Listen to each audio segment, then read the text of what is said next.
মাঝে মাঝে আল্লাহ আমাদেরকে দুঃখ কষ্ট দিয়ে পরীক্ষা করতে চান, এগুলো আমাদের জন্য খারাপ নয়। এই দুঃখ কষ্ট বিপদ আমাদের কোমরকে সোজা করে, আমাদের পায়ের মাটিকে শক্ত করে, চিল্লায় বলেন ঠিক কিনা? প্রতিকূল পরিবেশে কিভাবে বাঁচতে হয় এই দুঃখ কষ্ট আমাদেরকে শিখায়। এজন্য মুমিন বান্দার বৈশিষ্ট্য হচ্ছে দুঃখ কষ্ট বেদনা জ্বালা এগুলোতে সে আপসেট হয় না, সে হাল ছেড়ে দেয় না, সে ভরসা রাখে একজনের উপর, চিল্লায় বলতে হবে তিনি কে? কারণ মুমিন জানে রাত্রি যত গভীর হয় অন্ধকার তমানিসা ভেদ করে সুবহে সাদিক হয়।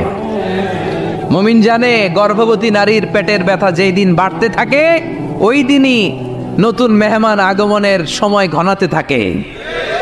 মুমিন জানে তার জীবনে দুঃখ কষ্ট বিপদ যত বাড়তে থাকে সুখের দিন কাছে আসতে থাকে।